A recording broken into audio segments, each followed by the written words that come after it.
प्रेम से बोलिए बृहस्पति देव की जय। इस व्रत को करने से समस्त इच्छाएं पूर्ण होती हैं और बृहस्पति महाराज अति प्रसन्न होते हैं। प्राचीन समय की बात है, एक बड़ा प्रतापी तथा दानी राजा था। वह प्रत्येक गुरुवार को व्रत रखता एवं पूजा करता था। यह उसकी रानी को अच्छी न लगता। न वह व्रत करती और न ही किसी को एक पैसा दान में देती। राजा को भी ऐसा करने से मना किया करती थी। एक समय की बात है कि राजा शिकार खेलने वन को चले गए। घर पर रानी और दासी थी। उस समय गुरु बृहस्पति साधु का रूप धारण कर राजा के दरवाजे पर भिक्षा मांगने आए। साधु ने रानी से भिक्षा मांगी तो वह कहने लगी, हे साधु महाराज, मैं इस दान और पुण्य से तंग आ गई हूँ। आप कोई ऐसा उपाय बताएं जिससे यह सारा धन नष्ट हो जाए और मैं आराम से रह सकूं। साधु रूपी बृहस्पति देव ने कहा, हे देवी, तुम बड़ी विचित्र हो। संतान और धन से भी कोई दुखी होता है। अगर तुम्हारे पास अधिक धन है तो इसे शुभ कार्यों में लगाओ जिससे तुम्हारे दोनों लोग सुधरें। परंतु साधु की इन बातों से रानी खुश नहीं हुई। उसने कहा, मुझे ऐसे धन की आवश्यकता नहीं जिसे मैं दान दूं तथा जिसको संभालने में मेरा सारा समय नष्ट हो जाए। साधु ने कहा, यदि तुम्हारी ऐसी इच्छा है तो जैसा मैं तुम्हें बताता हूँ वैसा ही करना। बृहस्पतिवार के दिन तुम घर को गोबर से लीपना, अपने केसों को पीली मिट्टी से धोना, केसों को धोते समय स्नान करना, राजा से हजामत बनाने को कहना, भोजन में मांस मदिरा खाना, कपड़ा धोबी के यहाँ धुलने डालना। इस प्रकार 7 बृहस्पतिवार करने से तुम्हारा समस्त धन नष्ट हो जाएगा। इतना कहकर साधु बने बृहस्पति देव अंतर्ध्यान हो गए। साधु के कहे अनुसार करते हुए रानी को केवल 3 बृहस्पतिवार ही बीते थे कि उसकी समस्त धन संपत्ति नष्ट हो गई। भोजन के लिए परिवार तरसने लगा। एक दिन राजा रानी से बोला, हे रानी, तुम यहीं रहो, मैं दूसरे देश को जाता हूँ क्योंकि यहाँ पर मुझे सभी जानते हैं, इसलिए मैं कोई कार्य नहीं कर सकता। ऐसा कहकर राजा परदेश चला गया। वहां वह जंगल से लकड़ी काट कर लाता और शहर में बेचता। इस तरह वह अपना जीवन व्यतीत करने लगा। इधर राजा के बिना रानी और दासी दुखी रहने लगी। एक समय जब रानी और दासियों को 7 दिन बिना भोजन के रहना पड़ा तो रानी ने अपनी दासी से कहा, हे दासी, पास ही के नगर में मेरी बहन रहती है। वह बड़ी धनवान है। तू उसके पास जा और कुछ ले आ ताकि थोड़ा बहुत गुजर बसर हो जाए। दासी रानी की बहन के पास गई। उस दिन बृहस्पतिवार था। रानी की बहन उस समय बृहस्पतिवार की कथा सुन रही थी। दासी ने रानी की बहन को अपनी रानी का संदेश दिया, लेकिन रानी की बहन ने कोई उत्तर नहीं दिया। जब दासी को रानी की बहन से कोई उत्तर नहीं मिला तो वह बहुत दुखी हुई। उसे क्रोध भी आया। दासी ने वापस आकर रानी को सारी बात बता दी। सुनकर रानी ने अपने भाग्य को कोसा। उधर रानी की बहन ने सोचा कि मेरी बहन की दासी आई थी, परंतु मैं उससे नहीं बोली, इससे वह बहुत दुखी हुई होगी। कथा सुन और पूजन समाप्त कर वह अपनी बहन के घर गई और कहने लगी, हे बहन, मैं बृहस्पतिवार का व्रत कर रही थी। तुम्हारी दासी गई, परंतु जब तक कथा होती है तब तक न उठते हैं न बोलते हैं, इसलिए मैं नहीं बोली। कहो दासी क्यों गई थी? रानी बोली, बहन, हमारे घर अनाज नहीं था। ऐसा कहते कहते रानी की आंखें भर आई। उसने दासियों समेत भूखा रहने की बात भी अपनी बहन को बता दी। रानी की बहन बोली, बहन देखो, बृहस्पति देव भगवान सबकी मनोकामना पूर्ण करते हैं। देखो, शायद तुम्हारे घर में अनाज रखा होगा। यह सुनकर दासी घर के अंदर गई तो वहां उसे एक घड़ा अनाज का भरा हुआ मिल गया। उसे बड़ी हैरानी हुई क्योंकि उसे एक एक बर्तन चेक कर लिया था। उसने बाहर आकर रानी को बताया। दासी रानी से कहने लगी, हे रानी, जब हमको भोजन नहीं मिलता तो हम व्रत ही करते हैं, इसलिए क्यों न इनसे व्रत और कथा की विधि पूछ ली जाए। हम भी व्रत किया कर लेंगे। दासी के कहने पर रानी ने अपनी बहन से बृहस्पतिवार व्रत के बारे में पूछा। उसकी बहन ने बताया, बृहस्पतिवार के व्रत में चने की दाल और मुनक्का से विष्णु भगवान का केले की जड़ में पूजन करें तथा दीप जलाएं, पीला भोजन करें तथा कथा सुने। इससे गुरु भगवान प्रसन्न होते हैं, मनोकामना पूर्ण करते हैं। व्रत और पूजन की विधि बताकर रानी की बहन अपने घर लौट आई। रानी और दासी दोनों ने निश्चय किया कि बृहस्पति देव भगवान का पूजन जरूर करेंगे। 7 रोज बाद जब बृहस्पतिवार आया तो उन्होंने व्रत रखा। गुड़साल में जाकर चना और गुड़ बीन लाई और उसकी दाल से केले की जड़ तथा विष्णु भगवान का पूजन किया। अब पीला भोजन कहां से आए? दोनों बड़ी दुखी हुई, परंतु उन्होंने व्रत किया था, इसलिए बृहस्पति देव भगवान प्रसन्न थे। एक साधारण व्यक्ति के रूप में 2 थालों में सुंदर पीला भोजन लेकर आए और दासी को देकर बोले, हे दासी, यह भोजन तुम्हारे लिए और तुम्हारी रानी के लिए है, इसे तुम दोनों ग्रहण करना। दासी भोजन पाकर बहुत प्रसन्न हुई। उन्होंने रानी को सारी बात बताई। उसके बाद से वे प्रत्येक बृहस्पतिवार को गुरु भगवान का व्रत और पूजन करने लगी। बृहस्पति भगवान की कृपा से उसके पास धन हो गया, परंतु रानी फिर पहले की तरह आलस्य करने लगी। तब दासी बोली, देखो रानी, तुम पहले भी इस प्रकार आलस्य करती थी, तुम्हें धन के रखने में कष्ट होता था, इस कारण सभी धन नष्ट हो गया। अब गुरु भगवान की कृपा से धन मिला है तो फिर तुम्हें आलस्य होता है। बड़ी मुसीबतों के बाद हमने यह धन पाया है, इसलिए हमें दान पुण्य करना चाहिए। अब तुम भूखे मनुष्यों को भोजन करवाओ, प्याऊ बनवाओ, ब्राह्मणों को दान दो, कुआं, तालाब, बावड़ी आदि का निर्माण करवाओ, मंदिर, पाठशाला बनवाकर ज्ञान दान दो, कवारी कन्याओं का विवाह करवाओ, अर्थात धन को शुभ कार्यों में खर्च करो, जिससे तुम्हारे कुल का यश बढ़े तथा स्वर्ग की प्राप्ति हो और तुम्हारे पितर भी प्रसन्न हो। दासी की बात मानकर रानी शुभ कर्म करने लगी, उसका यश फैलने लगा। एक दिन रानी और दासी आपस में विचार करने लगे कि न जाने राजा किस दिशा में होंगे, उनकी कोई खोज खबर भी नहीं। उन्होंने श्रद्धा पूर्वक गुरु भगवान से प्रार्थना की, राजा जहां कहीं भी हो शीघ्र वापस हो जाएं। उधर राजा प्रदेश में बहुत दुखी रहने लगा। वह प्रतिदिन जंगल में से लकड़ी बीन कर लाता और उसे शहर से बेचकर अपने दुखी जीवन को बड़ी कठिनता से व्यतीत करता। एक दिन दुखी हो अपनी पुरानी बातों को याद करके वह रोने लगा और उदास हो गया। उसी समय राजा के पास बृहस्पति देव साधु के वेश में आकर बोले, हे लकड़हारे, तुम इस सुनसान जंगल में किस चिंता में बैठे हो, मुझे बताओ। यह सुन राजा के नेत्रों में जल भर आया। साधु की वंदना कर राजा ने अपनी संपूर्ण कहानी सुना दी। महात्मा तो स्वभाव से ही दयालु होते हैं। वे राजा से बोले, हे राजा, तुम्हारी पत्नी ने बृहस्पति देव के प्रति अपराध किया था, जिसके कारण तुम्हारी यह दशा हुई है। अब तुम चिंता मत करो, भगवान तुम्हें पहले से अधिक धन देंगे। देखो, तुम्हारी पत्नी ने बृहस्पतिवार का व्रत रखना प्रारंभ कर दिया है। अब तुम भी बृहस्पतिवार का व्रत करके चने की दाल व गुड़ जल के लोटे में डालकर केले का पूजन करो, फिर कथा कहो या सुनो, भगवान तुम्हारी सब मनोकामनाओं को पूर्ण करेंगे। साधु की बात सुनकर राजा बोला, हे प्रभु, लकड़ी बेचकर तो इतना पैसा नहीं मिलता जिससे भोजन के उपरांत कुछ बचा सकूं। मैंने रात्रि में अपनी रानी को व्याकुल देखा है, मेरे पास कोई साधन नहीं जिससे उसका समाचार जान सकूं, फिर मैं कौन सी कहानी कहूं, यह भी मुझको मालूम नहीं। साधु ने कहा, हे राजा, मन में बृहस्पति भगवान के व्रत का पूजन का निश्चय करो, वे स्वयं तुम्हारे लिए कोई राह बना देंगे। बृहस्पतिवार के दिन तुम रोजाना की तरह लकड़ियां लेकर शहर में जाना, तुम्हें रोज से 2 गुना धन मिलेगा, जिससे तुम भली भांति भोजन कर लोगे तथा बृहस्पति देव की पूजा का सामान भी आ जाएगा। जो तुमने बृहस्पतिवार की कहानी के बारे में पूछा है, वह कहानी इस प्रकार है, सुनो। प्राचीन काल में एक बहुत ही निर्धन ब्राह्मण था। उसके कोई संतान न थी। वह नित्य पूजा पाठ करता, उसकी स्त्री न स्नान करती और न किसी देवता का पूजन करती। इस कारण ब्राह्मण देवता बहुत दुखी रहते थे। भगवान की कृपा से ब्राह्मण के यहाँ एक कन्या उत्पन्न हुई।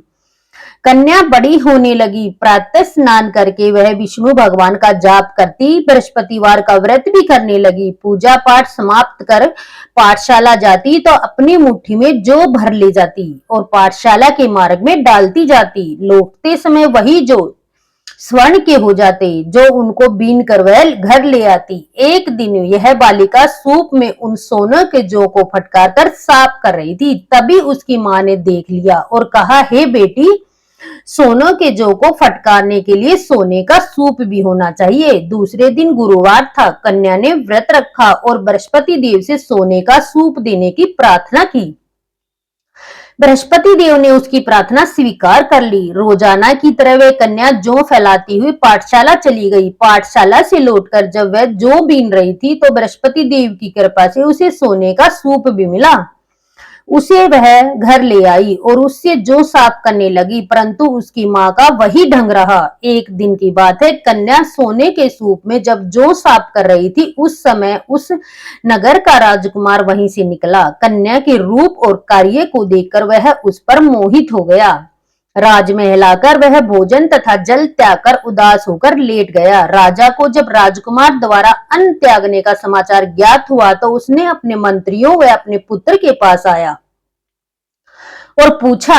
राजकुमार ने राजा को उस लड़की के घर का पता भी बता दिया। मंत्री उस लड़की के घर गया। मंत्री ने ब्राह्मण के समक्ष राजा की ओर से निवेदन किया।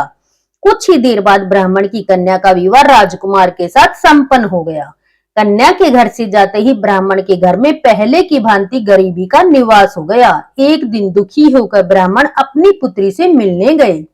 बेटी ने पिता की अवस्था को देखा और अपनी माँ का हाल पूछा। ब्राह्मण ने सही हाल कह सुनाया। कन्या ने बहुत सा धन देकर अपने पिता को विदा कर दिया, लेकिन कुछ दिन बाद फिर वही हाल हो गया। ब्राह्मण फिर अपनी कन्या के यहाँ गया और सभी हाल कहते पुत्री बोली, हे पिताजी, आप माताजी को यहाँ लिवा लाए, मैं उन्हें यह विधि बता दूंगी जिससे गरीबी दूर हो जाएगी। ब्राह्मण देवता अपनी स्त्री को साथ लेकर अपनी पुत्री के पास राजमहल पहुंचे तो पुत्री अपनी माँ को समझाने लगी, हे माँ, तुम प्रातः काल स्नान आदि करके विष्णु भगवान का पूजन करो तो सब दरिद्र दुख दूर हो जाएगी।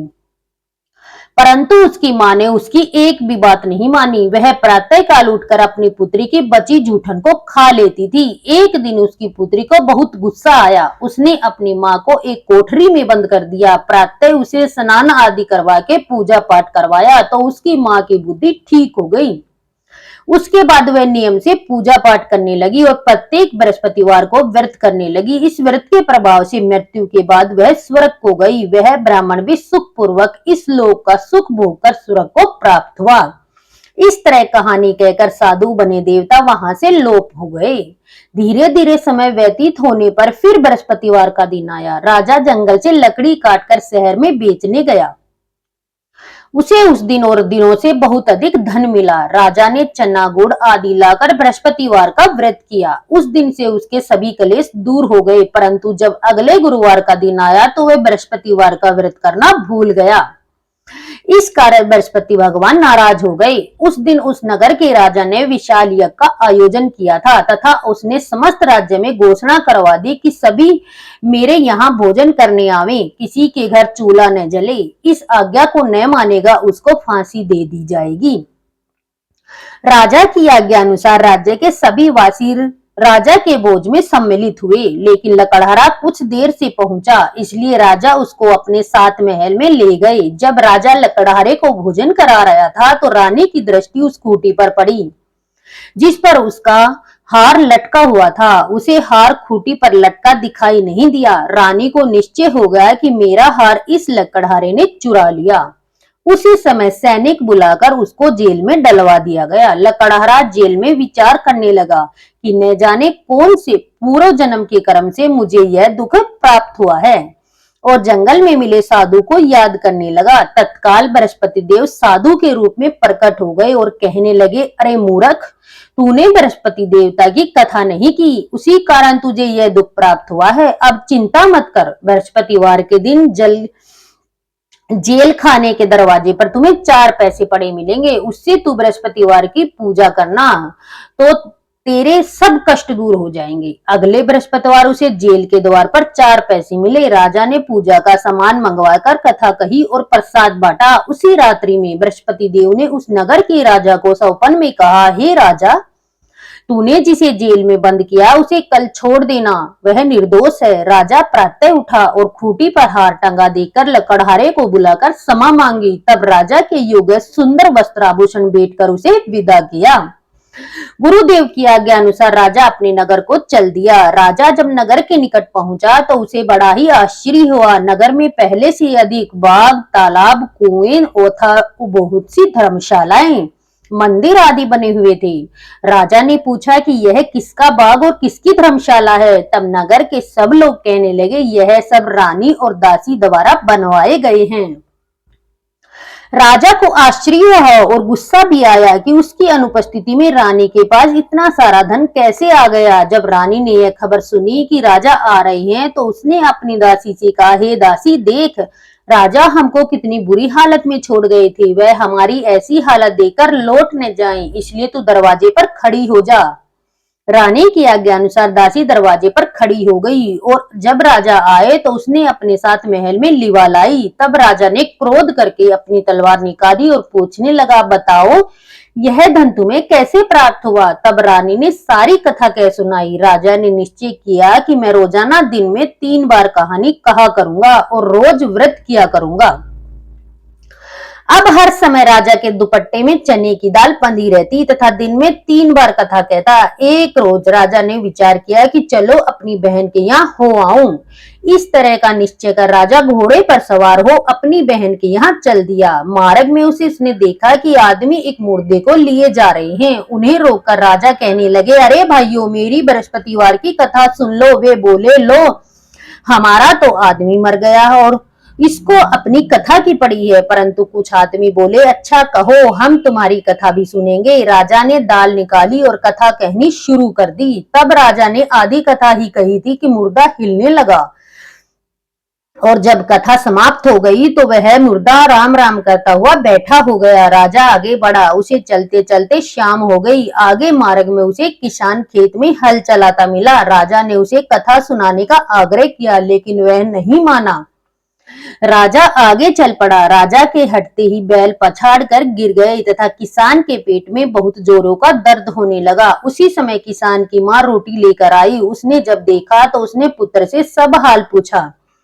बेटे ने सभी हाल बता दिया। बुढ़िया दौड़ी दौड़ी उस घुड़सवार के पास पहुंची और उससे बोली, मैं तेरी कथा सुनूंगी, तू अपनी कथा मेरे खेत पर ही चलकर कहना। राजा ने लौटकर बुढ़िया के खेत पर जाकर कथा कही। उसके सुनते ही बैल खड़े हो गए तथा किसान के पीठ का दर्द भी बंद हो गया।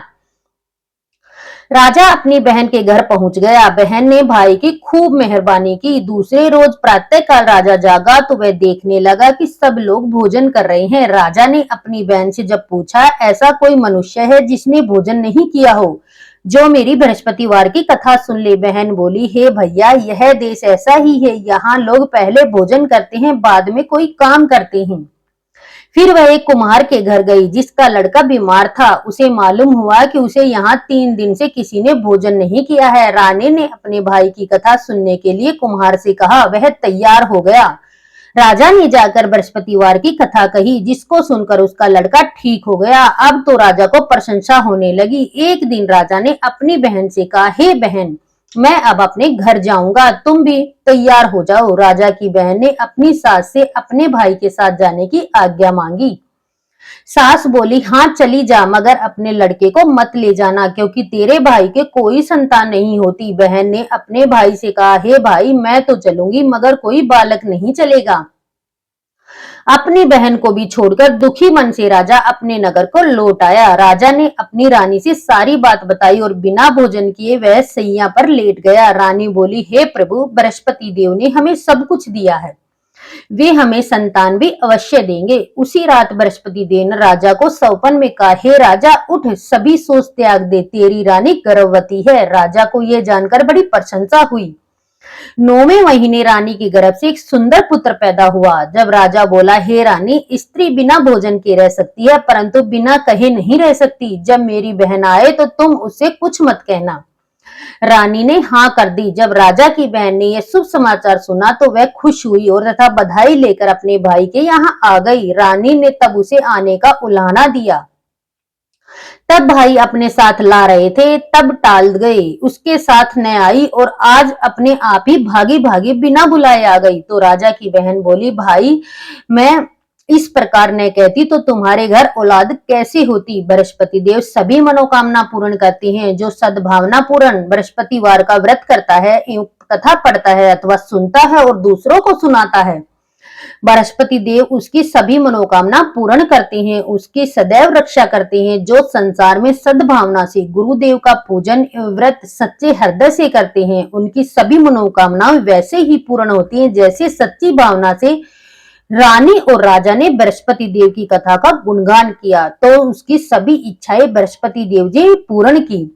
अनजाने में भी बृहस्पति देव की उपेक्षा न करें, ऐसा करने से सुख शांति नष्ट हो जाती है। इसलिए सबको कथा सुनने के बाद प्रसाद लेकर जाना चाहिए, हृदय से उनका मनन करते हुए जयकारा बोलना चाहिए। बोलो बृहस्पति देव महाराज की जय। बृहस्पति देवता की आरती। ओम जय बृहस्पति देवा स्वामी जय बृहस्पति देवा, छिन छिन भोग लगाऊं कदली फल मेवा। ओम जय बृहस्पति देवा। तुम पूरण परमात्मा तुम अंतर्यामी, जगत पिता जगदीश्वर तुम सबके स्वामी। ओम जय बृहस्पति देवा। चरणामृत निज निर्मल सब पातक हरता, सकल मनोरथ दायक कृपा करो भरता। ओम जय बृहस्पति देवा। तन मन धन अर्पण कर जो जन शरण पड़े, प्रभु पर कट तब होकर आकर द्वार खड़े। ओम जय बृहस्पति देवा। दीन दयाल दया निधि भगतन हितकारी, पाप दोष सब हरता भव बंधन हारी। ओम जय बृहस्पति देवा। सकल मनोरथ दायक सब संहारो, विषय विकार मिटाओ संतन सुख हारी। ओम जय बृहस्पति देवा। जो कोई आरती तेरी प्रेम सहित गावे, ज्येष्ठ आनंद आनंद करे सो निश्चय पावे।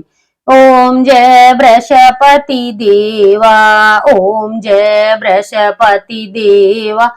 स्वामी जय बृहस्पति देवा। छिन छिन भोग लगाऊं, छिन छिन भोग लगा कदली फल मेवा। ओम जय बृहस्पति देवा। सभी बोलो विष्णु भगवान की जय, बोलो बृहस्पति देव भगवान की जय।